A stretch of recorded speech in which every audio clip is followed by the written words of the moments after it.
Hello everyone, Class 8 History, Chapter 6, Weavers, Iron Smelter and Factory Owner। British trading के purpose से India में आई थी और रूलर बन गई। ब्रिटिश ने इंडिया के सोर्स पे हक जमा लिया। इंडस्ट्रियल रिवोल्यूशन और मैकेनाइज्ड देखने को मिला ब्रिटेन में। यूरोपियन में इंडस्ट्री डेवलप्ड हुई, इसलिए उन्हें इंडस्ट्रियल रिवोल्यूशन कहा गया है। और मैकेनाइज्ड वे में प्रोडक्शन हो रहा था, सब कुछ मशीन से बन रहा था।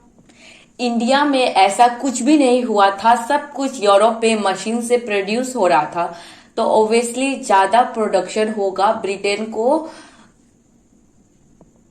जाना जाता था वर्कशॉप ऑफ द वर्ल्ड के नाम से, बिकॉज ऐसा हो गया था कि वर्ल्ड में जो भी बन रहा है वो ब्रिटेन से बन रहा है। ठीक है, वीवर्स, आयरन स्मेल्टर और फैक्ट्री ओनर को मुकाबला करने के लिए ब्रिटेन रेडी हो रहे थे। वीवर्स हो गया कपड़े बुनने वाला, फिर आयरन स्मेल्टर हो गया आयरन को पिघलाने वाला, और फैक्ट्री ओनर हो गया जो फैक्ट्री के जो मालिक है। जैसे ब्रिटेन में इंडस्ट्री आई, उसका कनेक्शन था। ब्रिटिश इंडिया से रॉ मटेरियल ले जाता था, जैसे कॉटन हमारे इंडिया से ले गया, ब्रिटेन में जाकर के जो शर्ट बनाएंगे और हमारे इंडिया में आकर के सेल करेंगे। अराउंड 1750 इसमें देखेंगे Indian textile and the world market. तो around 1750 before the British conquered Bengal, Indian textile and the world market. Situation of textile production, Indian textile की बहुत डिमांड थी, लोग बाय भी करते थे क्योंकि इंडियन टेक्सटाइल की क्वालिटी अच्छी होती थी।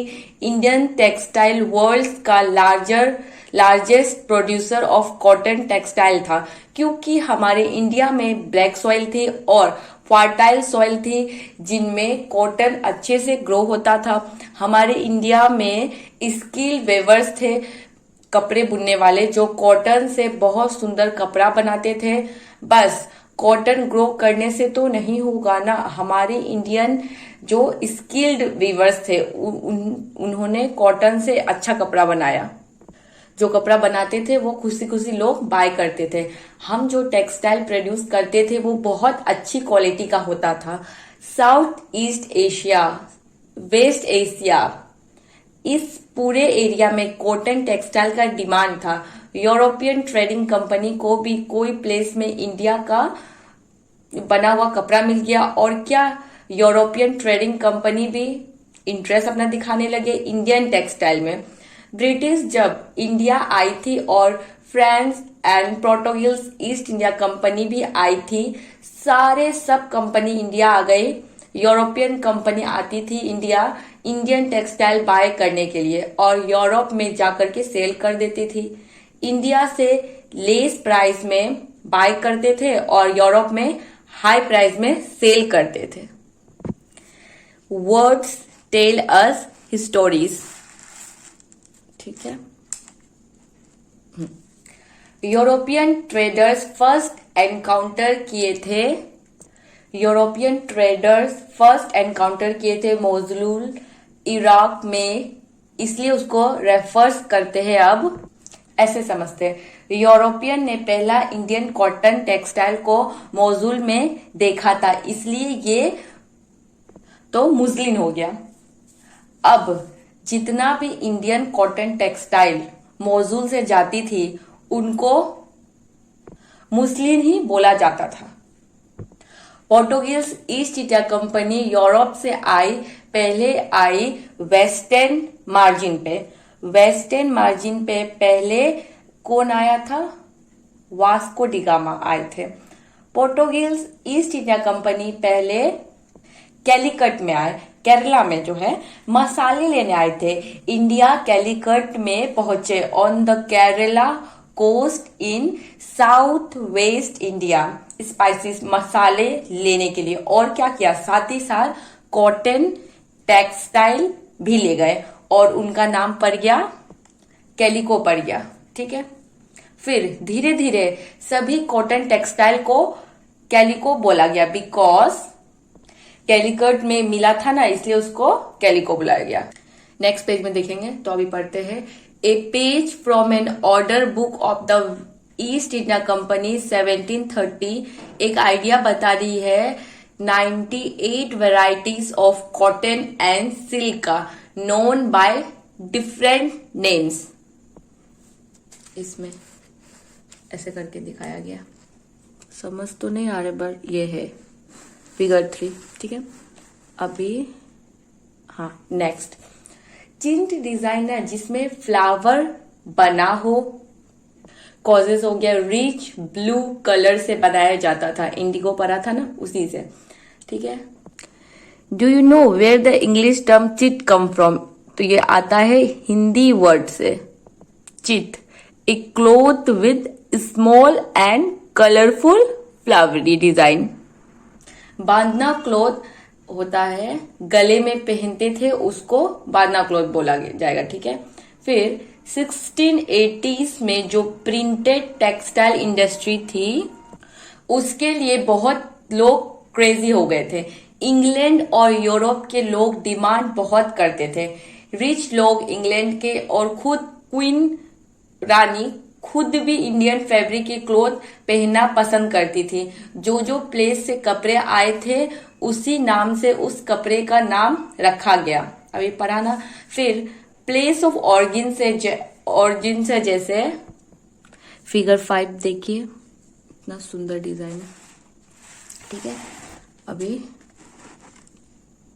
कासिम बाजार, पटना, कलकत्ता, ओडिशा, चारपुर, ठीक। इससे पता चलता है कि इंडियन टेक्सटाइल कितना पॉपुलर था डिफरेंट पार्ट ऑफ वर्ल्ड में। अब नेक्स्ट देखते हैं Indian textile in European market. Indian textile का डिमांड है यूरोपियन मार्केट में, बट जो यूरोपियन में लोकली कपड़े बना रहे उनका तो कपड़ा ज्यादा सेल नहीं हो रहा है।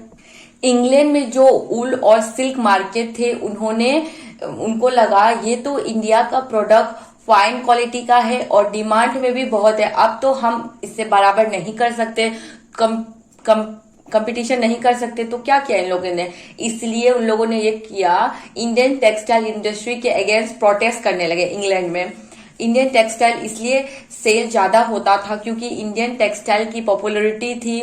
Textile industry were developing in England European वाले अपने इंडस्ट्री में इनको भी लगा के, अगर मीन्स इन लोग को लगा कि अगर हम लोग को अपना इंडस्ट्री चलाना है तो इंडिया से जो प्रोडक्ट आ रहा है उसको रोकना पड़ेगा, तभी खुद का प्रोडक्ट सेल कर सकते हैं। बल्कि रॉ मटेरियल्स इंडिया से ही लाते थे, वहीं की गवर्नमेंट ने ये मैटर को सोचा, ठीक है। 1720 में ब्रिटिश ने एक लॉ पास किया जिसका नाम था कैलिगो एक्ट, ठीक है। कैलिगो एक्ट था मतलब हर तरह की कॉटन कपड़े को कैलिगो बोला जाता था क्योंकि वो कैलिकट से जाता था, केरला से। इंडस्ट्रियल ऑनर यूरोपियन की गवर्नमेंट से डिमांड करती है कि banning the use of printed cotton textile chintz in England. अगर इंडिया से कॉटन टेक्सटाइल नहीं आएगा तब इंग्लैंड का कॉटन टेक्सटाइल मार्केट में चलेगा। इंडिया का कपड़ा बैन कर दिया इंग्लैंड में, बट लोग इंडिया के कपड़े की डिमांड कर रहे थे और ये सेम इंडियन टेक्सटाइल डिजाइन जैसा कपड़े चाहिए लोगों को क्या मतलब, कहा से लोगों को कपड़े से मतलब था, तो गवर्नमेंट प्रोटेक्शन के अंदर कैलिगो प्रिंटिंग स्टार्ट करी गई। इंडिया जैसे टाइप का डुप्लीकेट मतलब उस डिजाइन को चोरी करके उस डिजाइन का क्लोथ बना रहे थे, उसी टाइम का सेम कपड़ा बनाते थे और बनाने की कोशिश करते थे। इंडिया के कपड़े पे बैन तो लगा दिया लेकिन उसके बदले अच्छे कपड़े देने होंगे लोगों को। Competition with Indian textile lead to technology innovation in England. In 1764 spinning jenny was invented by John Kayne, ठीक है। तो ये बहुत एक हेल्पफुल टाइप का था। A machine by which a single worker could operate several धीरे धीरे कपड़ा बनाया जाता था, लेकिन ये स्पिनिंग जेनिंग से जल्दी जल्दी कपड़ा बन जाता है। In 1786, the invention of the steam engine by Richard Arkwright. Engine के द्वारा चीजें ऑपरेट हो रही थी बहुत स्पीड में, ठीक है। कॉटन टेक्सटाइल वीविंग हुआ, रिवोल्यूशन देखने को मिला हमें। Impact on India, spinning ginning, John काय, कॉटन मिल, रिचर्ड अकवर्ड ने, ठीक है। फिर 18th सेंचुरी के इन तक इंडियन टेक्सटाइल कॉटन इंडस्ट्री बहुत अच्छी लीड कर रही थी इंटरनेशनल मार्केट में। Slowly slowly European trading companies बढ़ने लगी, बहुत प्रॉफिट कमाया ईस्ट इंडिया कंपनी ने। पहले जब ट्रेडिंग करते थे इंडिया में, तब ब्रिटेन जो गोल्ड सिल्वर लाते थे, ऐसा होता था।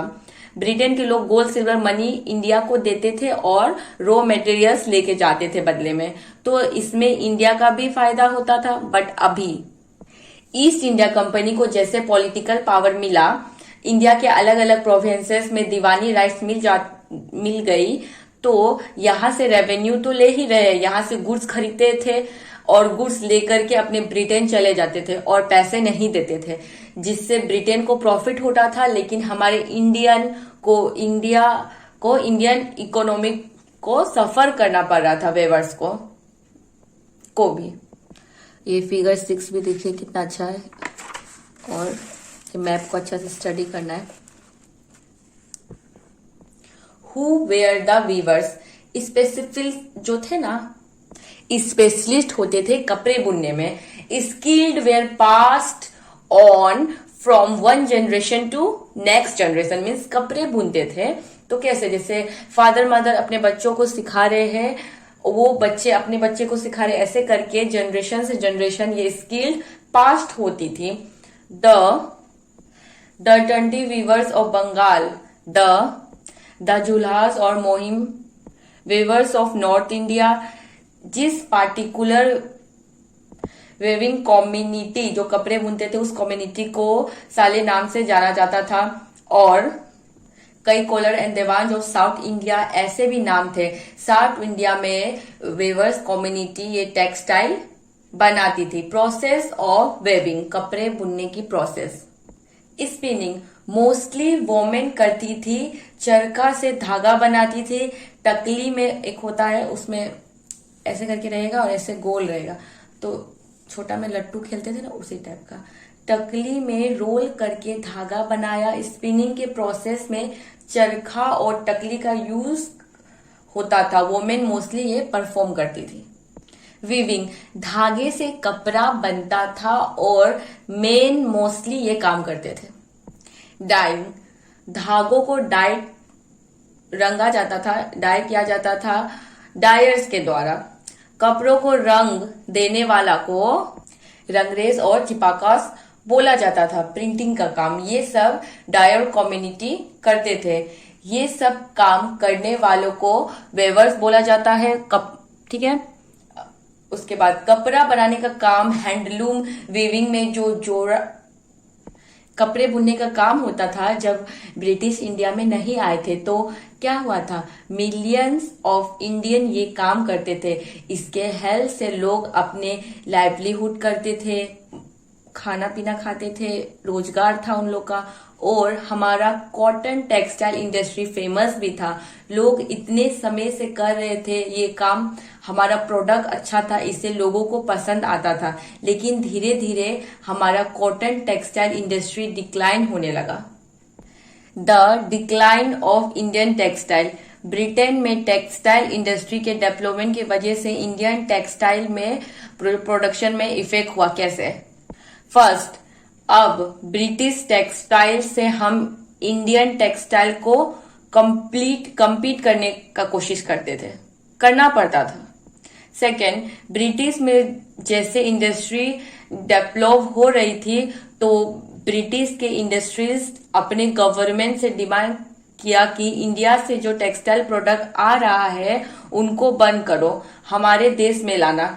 ऐसे ही इंडियन प्रोडक्ट आते रहा तो हम खुद का प्रोडक्ट हम कैसे सेल करेंगे, तो हम तो सेल नहीं कर पाएंगे, तो हमें नुकसान होगा। फिर गवर्नमेंट ने टैक्स लगा दिया। अगर इंडिया से प्रोडक्ट जाएगा तो वहां कि गवर्नमेंट बोल देगी नहीं नहीं मत लाओ इंडियन प्रोडक्ट, अगर लाना है तो टैक्स दो। अब जो इंडियन टेक्सटाइल ब्रिटेन और यूरोप तक अपने टेक्सटाइल को पहुंचा पाता था, अब नहीं पहुंचा पा रहा है।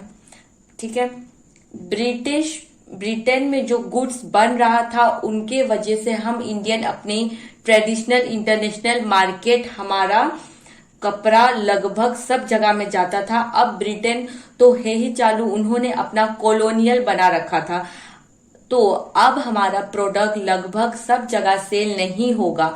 अब लगभग जगह ब्रिटेन का टेक्सटाइल इंडस्ट्री का प्रोडक्ट बेचा जाएगा। इम्पैक्ट यही हुआ कि हमारे इंडियंस पे की जो प्रोडक्ट लेस हो नहीं रहा था, मतलब सेल ही नहीं होगा तो प्रोडक्ट क्यों बना, जैसे प्रोडक्ट भी नहीं बनता था वो, और लोग अनएम्प्लॉयमेंट हो गए, कपड़े बुनने वाले अनएम्प्लॉयमेंट हो गए। ईस्ट इंडिया कंपनी ने भी एंड यूरोपियन कंपनी ने भी इंडियन गुड्स खरीदना बंद कर दिया अपने देश में, और दूसरे जगह बेच ही नहीं पाते थे, इसलिए टैक्स लगा दिया, टैक्स लगा दिया इंडियन प्रोडक्ट में। बाय 1830 सिचुएशन और खराब हो गई।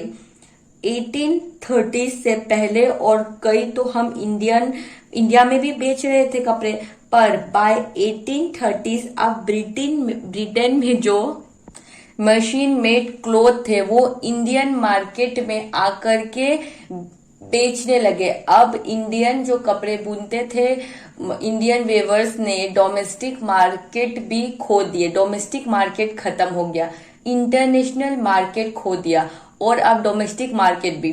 अब ब्रिटेन के मशीन से बने हुए चीप प्रोडक्ट आने लगे इंडिया में, तो डोमेस्टिक मार्केट भी इंडिया में खत्म हो गया। जो कपड़े धागा में डाइंग जो रंगते थे वो सब अनएम्प्लॉयमेंट हो गए और बेरोजगार बढ़ती चली गई।